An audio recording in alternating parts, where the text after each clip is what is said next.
Hello, salam, namaste. Hope you all are having a wonderful day. I hope you all are doing well. I'm glad to be here with you. So, my name is Bilen. I'm from Leza Amharic tutoring. And today I'm here to present a talk for you on how understanding of local culture can be key to communication. But before I get to that, let me tell you a little bit about myself. So, my name is Bilen, and I come from Ethiopia. And I've always been keen to explore different cultures since I was a little kid. And yeah, I've been always been keen to explore different cultures, and especially once I finished my high school studies, then I got to go to India and later on to France to attend my higher studies. And this experience was quite enriching. And yeah, so let me just share a slide with you. So, especially during my stay in India, as you can see, I had such a vibrant, rich experience. I was part of a lot of cultural and international groups, and so this was one of a very active group that we had. It's called the Symbiosis International Students Council. So we were elected from different countries, and our task was basically organizing events throughout the year, creating events throughout the year to bring international students even more close together. And honestly, this experience was quite enriching, one in helping me get to know different cultures firsthand, and also it has given me my lifelong friends with whom I'm still in touch with.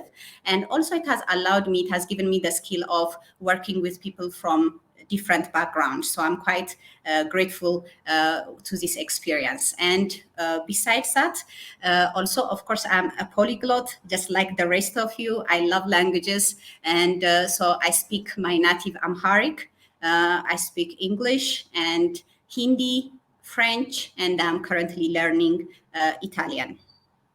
And now, diving into my topic. So the first thing I would like to highlight is that how culture is often, an important factor in our choice of language to learn.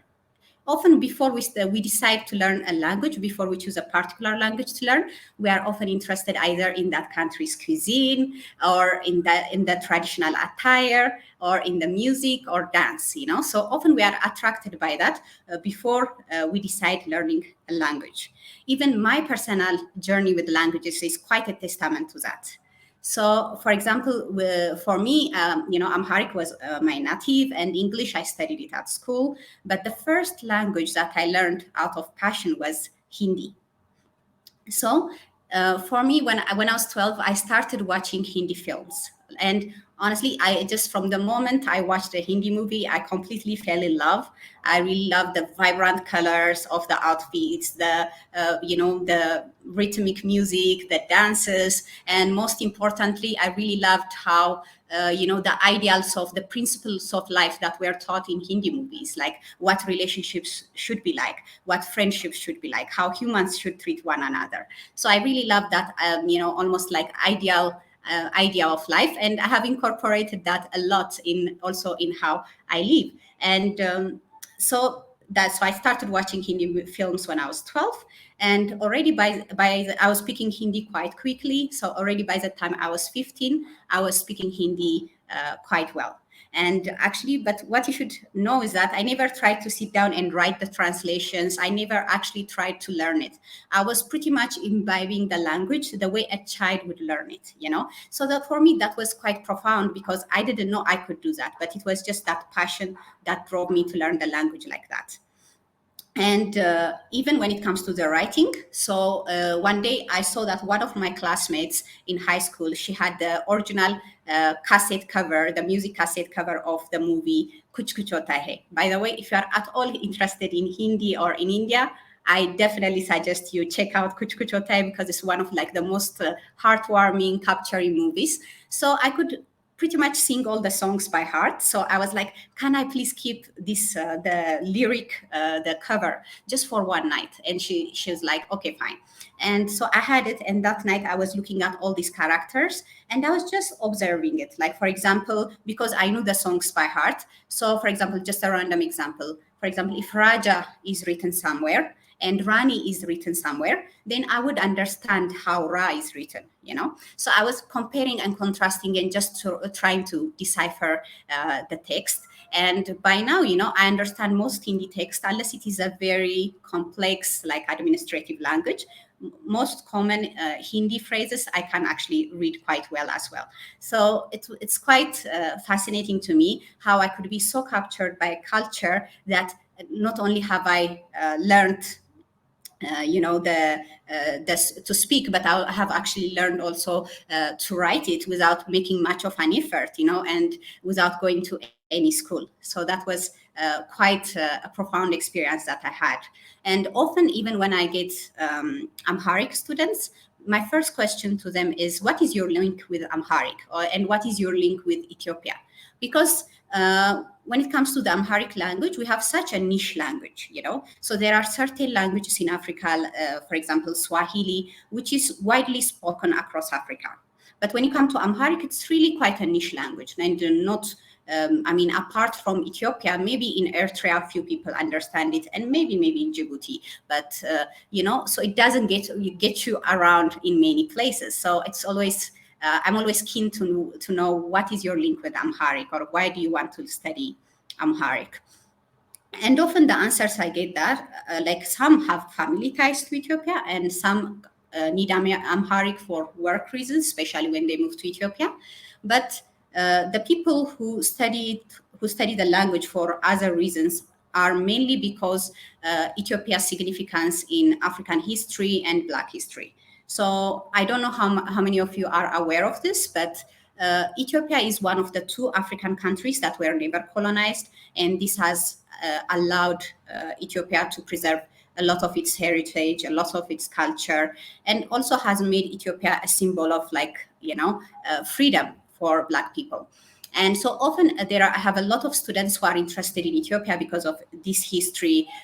Just to mention some more interesting facts, for example, our last king Haile Selassie, he was among the founders of the African Union, and still till date, the seat of the African Union is in Addis Ababa, the capital of Ethiopia. And with the work done through the African Union, through the Pan-African movement, it also helped other African countries achieve independence. And post-independence, actually, a lot of the African countries took on the green, yellow, red color of the Ethiopian flag. And that's as a tribute to Ethiopia. Ethiopia was also amongst the founding members of the League of Nations, which is currently now the United Nations. And plus, even one of the most successful and largest carriers, airlines in Africa and in the world is Ethiopian Airlines. And that was created again by our King Haile Selassie with the vision to connect Ethiopia with the rest of Africa, to make that connection easier. And so these things often attract a lot of, other Africans or those of African origin, to be interested in Amharic and in Ethiopian culture. And now on that note, and now coming to the next point. So not only language is an important not only culture is an important driving factor in what language we choose to learn, but it's also an essential element of the language learning. Like I was mentioning even earlier with my experience, when you love something, you don't have to do so much effort. It becomes easy to learn it, right? And also at the end of the day, our main goal behind learning a language is to connect with people, And if you actually want to connect with people, words can only take you that far. So you actually need to understand the culture of the people, because often, what is considered acceptable in one culture versus what would be found offensive in a certain culture is quite different. And we have to actually care enough. We have to care enough to get to know that and be sensitive enough to apply it, to make an effort to show more hospitality and to not be offensive to the culture that we are actually trying to get to know. For example, what you see written over here is so the Amharic word "eshi." So the thing about this is, so often if someone proposes to me some plan or some idea or tells me something, And if I respond in English with the word okay, or if I respond in French with d'accord, it's often seen as, a lack of engagement, lack of interest in the conversation, and as a sign of coldness, right? Whereas if you come to the Amharic language, it's quite the opposite. The word ishi, which is the Amharic word for okay, is actually a way we show extra politeness, extra warmth, even extra acceptance, So if someone is actually proposing a plan to me, for example, if someone said, hey, shall we go for a movie tonight? I wouldn't be saying yes, but rather I would be saying, is she okay? Because that is actually even more accepting or even more polite. And as you can see, these ladies over here enjoying, in the picture, enjoying some Ethiopian coffee. So often, like, people like to gather around Ethiopian coffee and gossip around. And so, like, when people are telling stories to one another, often we listen. As we listen to the story, we are like constantly saying, "Is she? Is she?" Like, So often, if anybody who has been around Ethiopians, the one thing they often find like amusing is like how people repeat the word "she" so many times. So that's the whole point. Like, the way we would express ourselves in one language may not be necessarily the best in another. And so that's why even Google Translator, often, which is quite a great tool for a lot of our translations, sometimes it can fail us because it lacks that cultural component, because what we often need is not an exact translation, but we are in need of actually an equivalent translation. What would I say in this situation in my target culture, rather than using the same words I would use in the culture I'm used to, And just to give you another example of this, another example of such situations. One of my students, he was still just learning, the basics. I was teaching him how to say to be, how to say to have, So he was just learning those verbs. And so he learned how to say I have, which is allen.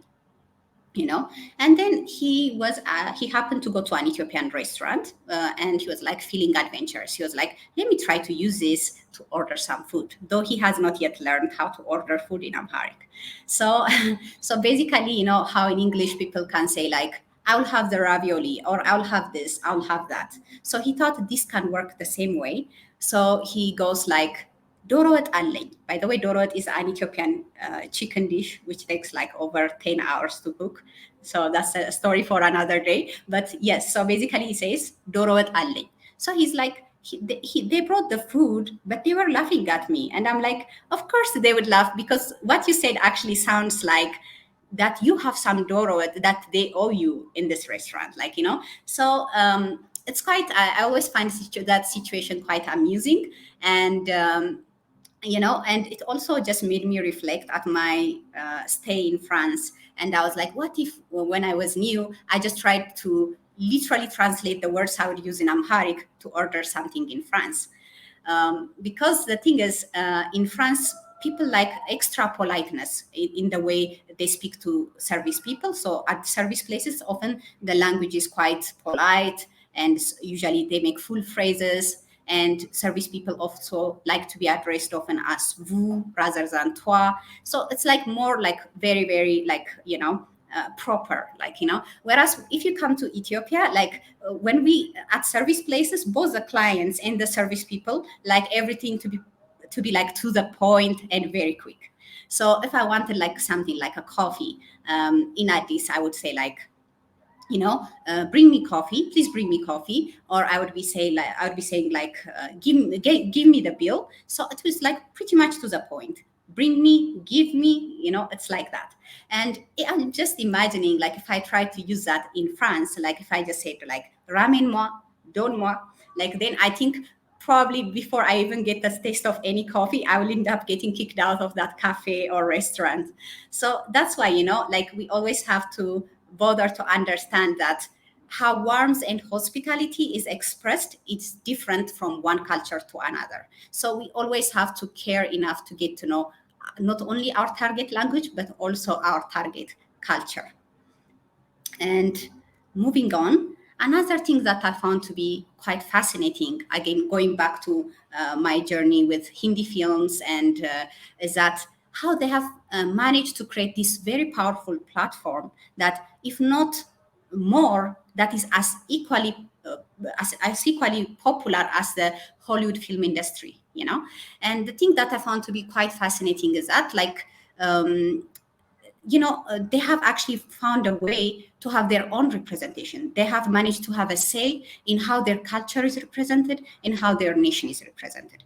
And this is actually, I think, is quite important, because often, when you are from Africa or Asia, often you are subject to a lot of like ignorant comments, questions, and stereotypes, and sometimes it really hurts your soul, especially if you are abroad and your family is not around you. It can really hurt you, some of the comments that you might get. And even the mainstream media doesn't help much, because it perpetuates those same stereotypes again and again. For example, if you come to Ethiopia in the 70s and the 80s, we had this huge famine. And, and then after that, like, Ethiopia pretty much became the symbol of famine, and even the Oxford Dictionary, in its example for what famine is, it was using Ethiopia as an example, and I think it was recently removed. But, when you come to Ethiopia, actually, the culture is quite central to food. Sometimes people ask us questions as if like food is something so alien to us, but actually food is so central to Ethiopian culture. For example, if we want to have fun, our favorite thing to do is eat food. If we, when we want to show hospitality to somebody, we share our food. For example, the first word that you see written in Amharic on top is enibla.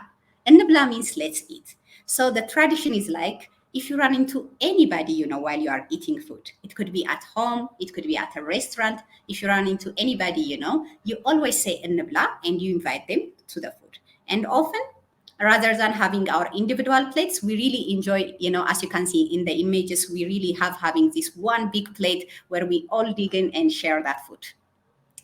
So actually those people, sometimes like funny things happen where the first time someone comes to Ethiopia, they carry a bunch of food because they're afraid there will not be food in Ethiopia, which is, sometimes just, some of the stereotypes can be quite, ridiculous, And the other thing, but often when people, once they have experienced Ethiopia, once they have been here, they often actually talk about how much like people always force them to eat a lot whenever they go to get-togethers. They are like, they don't even let me stop. What do I do?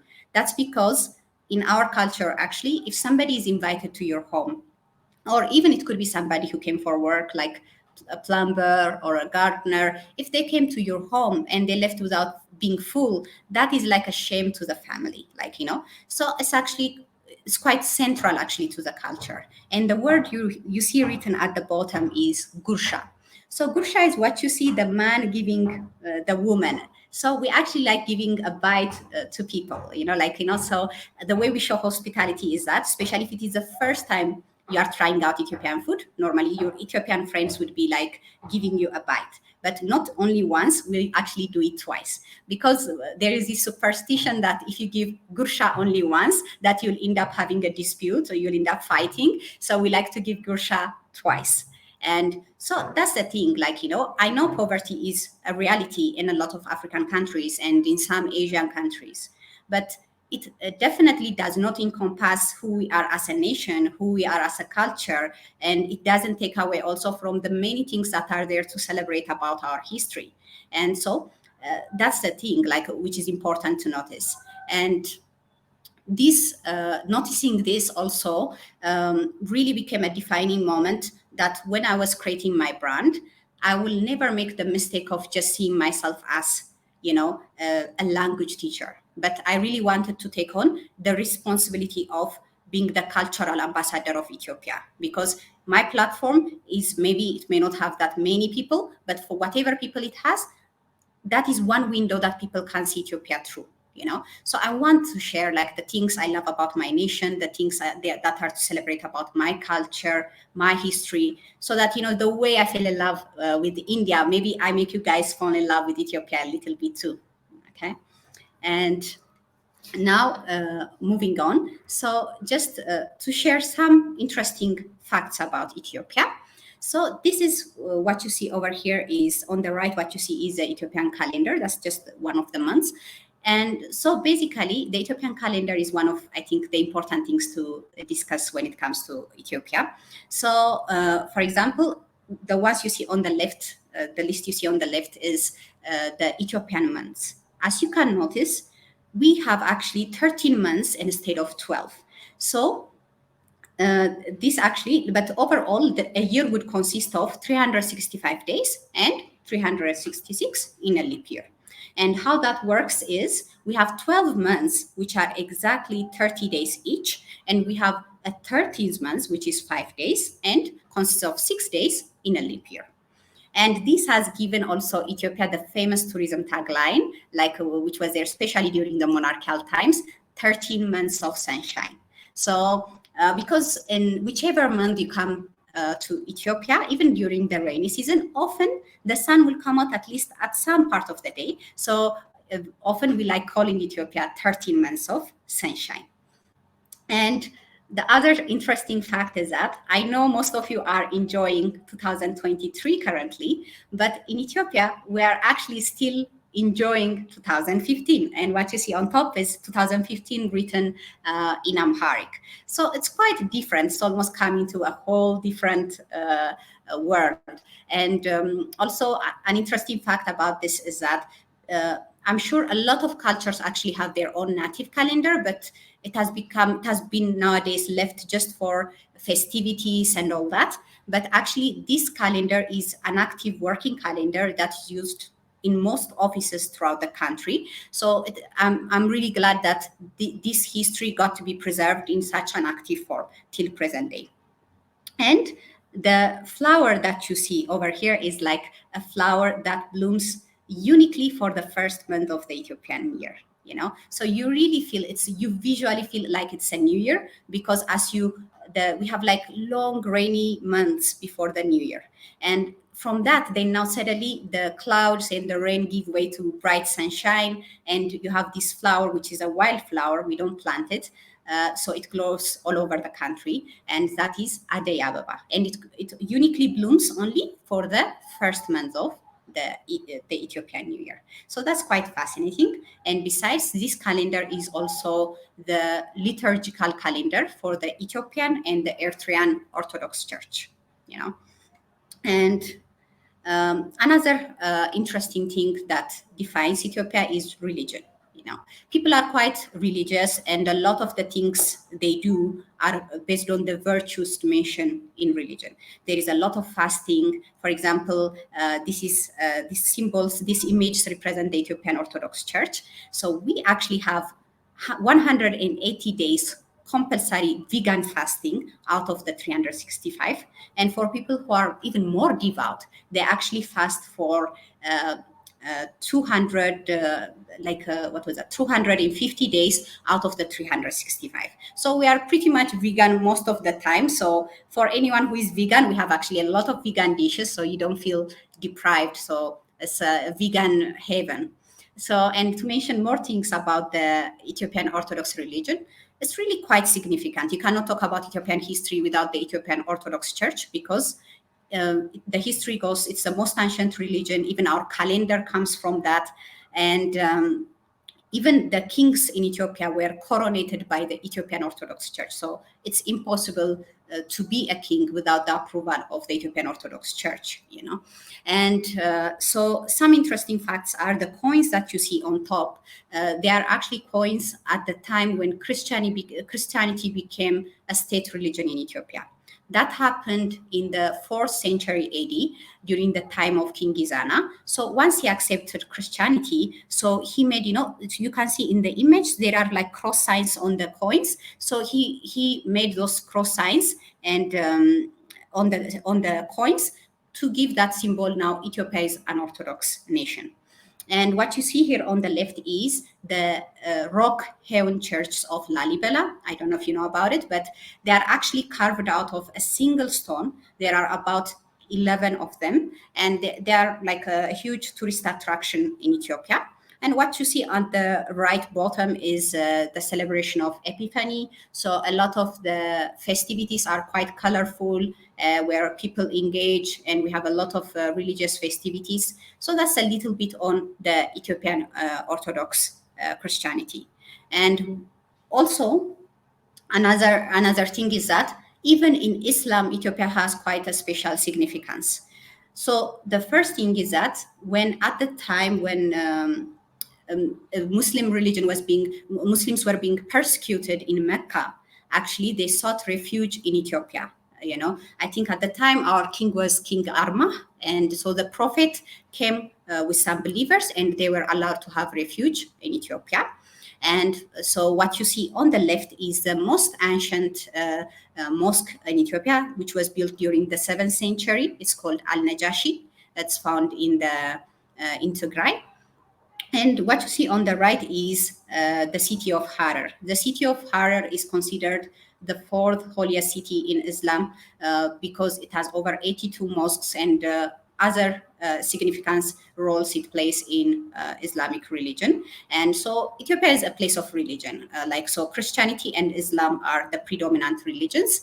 And so, but most people are believers, and a lot of the things they do are often attached to religion.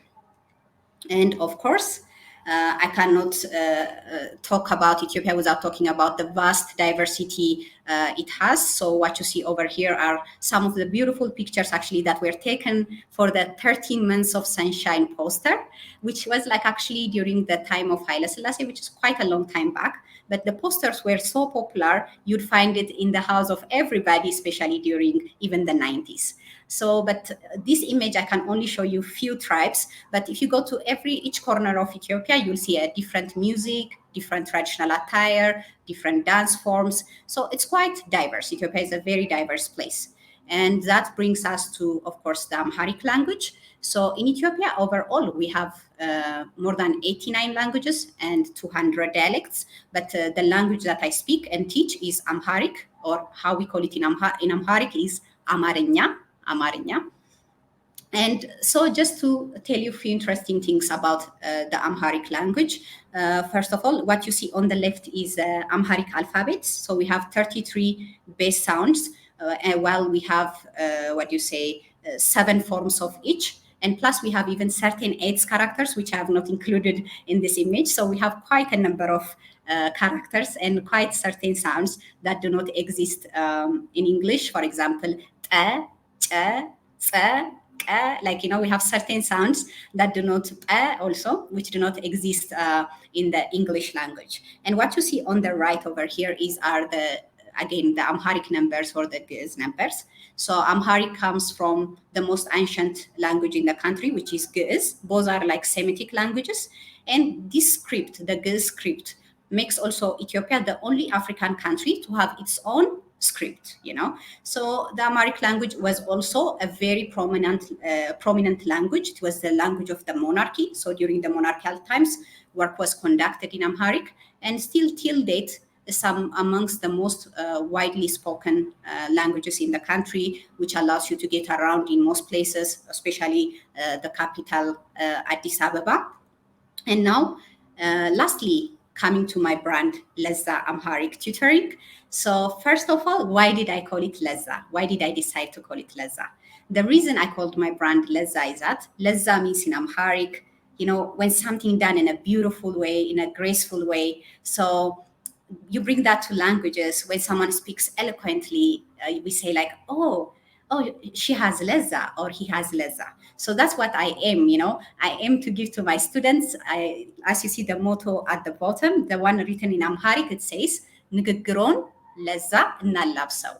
Let's give your speeches some Leza, some flavor, some grace, So that's what I aim to do. And the way to do that is, of course, based on the principles that I've already shared with you so far, that in order for one to master effective communication, they have to match their language skills with an understanding of local culture, And on that note, so what we also often have to understand is that often it's not about like the big phrases, the large vocabulary or the grammatically correct and impeccable sentences, but sometimes it can be just the small expressions that allow us to connect with people better, So, for example, let me leave you on that note with few useful Amharic expressions.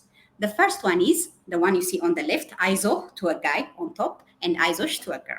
This is an expression that we use to comfort someone. So it ranges from the smallest thing as like, maybe, oh, I had such a busy day at work today, aizo or aizosh, or to the most serious of cases, like somebody lost their job or somebody lost their loved one, or somebody is having a serious illness. You would still say in those big cases also still aizo, aizosh, to show just care and to comfort the person. What you see in the middle is salam. That's how we say hello, salam. And what you see on the right is endeetneh, that is to a guy. Endeetneh means how are you? And deetnesh, the one you see in the bottom, is endeetnesh, that is to a girl. So sometimes all it takes is salam endeetneh or salam endeetnesh, to make a new friend in Ethiopia or to even get invited for lunch at somebody's home.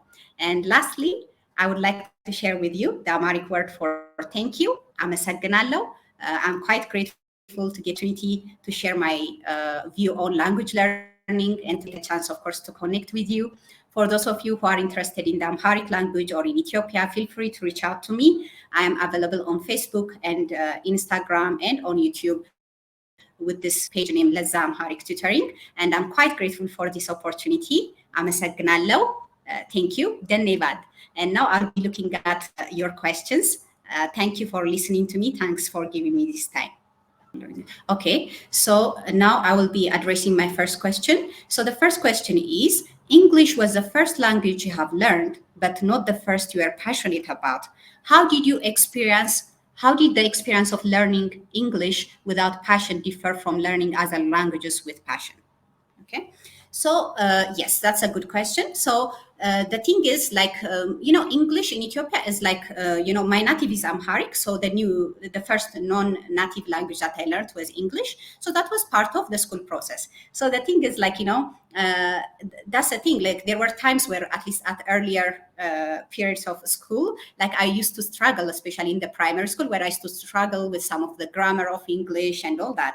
But yes, again, like the way Hindi just took over me, like with the passion like that, I was quite surprised that I could learn a language. But what actually, that my experience with Hindi also made learning other things better, not just languages. But I tried then to employ that same method where I'll figure out like a way to develop passion, a way to make something a passionate experience for me, So that was the approach I took. But English, obviously, I was lucky enough to study throughout school. So, and I used to participate in debates and other activities. So, luckily I had enough time to craft my English, at least to understand the language deep enough. But obviously it was more like, a methodical approach versus where yes, that instant passion that I felt for Hindi.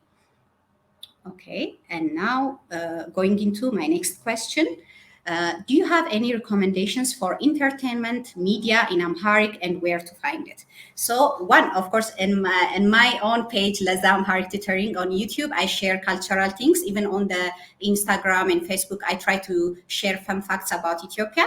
And the other things that I like are like the classics, For example, if you go to Ethiopian comedy, there is a classic, which we call them Dereje na Habte. They are like skits. They are like small skits, like 1 minute skits, 2 minute skits, but they are highly entertaining. And visually, you can see through their actions, you can understand what they are doing, So I would suggest that. And there are also a number of Amharic films available on, on YouTube for free with English translation. So, of course, if I can help you in having more access to that, you can reach out to me. I can also suggest you some movies that might be interesting for you to check out. And of course, Ethiopian music is also quite widely available on YouTube, though I don't think there are usually translations for it. I hope you guys had a nice time. I appreciate you guys taking the time also to listen to me. What's easy to learn in the Amharic language? Well, easy can be sometimes, yes, it's hard to consider it easy because it's like, like there are genders, like to a guy, to a girl. We have also the respectful form and the plural form. But I think often, I think if you know those few expressions that allow you to get around, you can start off there, like like the ones I shared. Like I think that's the thing. But otherwise, it can be quite complex because even the conjugation. For example, if I was going to teach French, I would probably share like an are verb, ere, like, those the endings. And pretty much after that, you can do all the conjugations by itself. But in Amharic, in every case, the root differs. The consonant sounds may not differ, but the vowel sounds differ. So we pretty much study every verb like verb by verb basis with my students. So, but yes, I think focus on expressions rather than the technicalities. Then you learn to love it also, and it's easier to learn. I agree that culture to a certain degree goes hand to hand with language learning. But are you saying that one should not learn a language if one can't understand the culture 100%? Well, 100% is extreme, right? We can never understand. I'm an Ethiopian, and I'm sure I don't understand Ethiopian culture 100% ever. Like, it's not possible. 100% is extreme. But the thing is, like if we just learn the words, and if we don't understand how the culture goes, it goes hand in hand. That's the thing.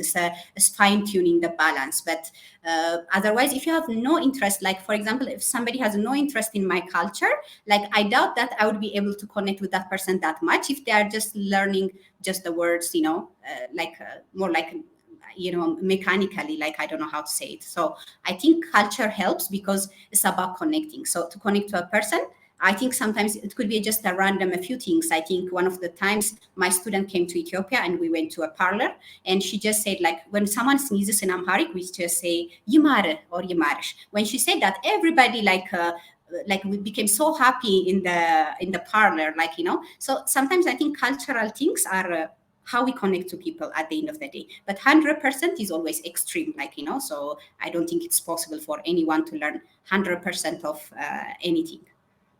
Okay, and then Tamara. Thank you, Tamara. Tamara says, great presentation. Thank you. What is next for you in your pursuit of language? And was it because you wanted to know more about a culture? So for me, as a kid, I have always been fascinated, like whether it could be the Hindi movies or it could be when I saw an Arabic music. Like I've always loved those cultures, the food, the music. So that is the initial thing. Culture was the starting point, and then that developed into languages, And as far as what I have next coming up, by the way, Tamara is my student. I'm glad to have you here. And what my goal is in the future is, one, I would love to learn Ge'ez. So Ge'ez is nowadays is the most ancient language in the country, but it has been left for more like for church ceremonies. But I would really love to make Ge'ez conversational, that if we just chit-chatted in Ge'ez, and Ge'ez became not just something reserved to the church, but it became something widely used by the people, because a lot of our history, we owe it to Ge'ez. So that would be my dream. My next dream in terms of languages would be Ge'ez. And yeah. Okay, and then another question, Timothy. Okay, when you were learning English, did learning culture play any role? English is a language which can be mastered without contact with those who speak it as a first language. It is bad for connecting.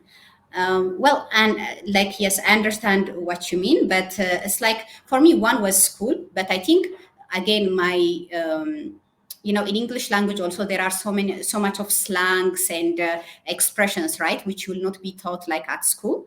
But so I used to watch a lot of Hollywood movies as well. I think that has definitely helped me understand the different, references, jokes. Sometimes even just watching the sitcom, like it's not even necessarily also all the time the typical culture, but even watching certain sitcoms and stuff can really help you understand some of the jokes, some of the references. But so without that, I think I might be good at very book stuff, but I think without watching those things, I don't think I would be able to joke in English and maybe understand some of the jokes made.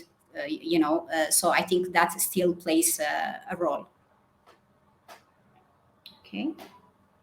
So the sun is quite strong, as you can see. So, and okay, let's see. Like, are there any questions?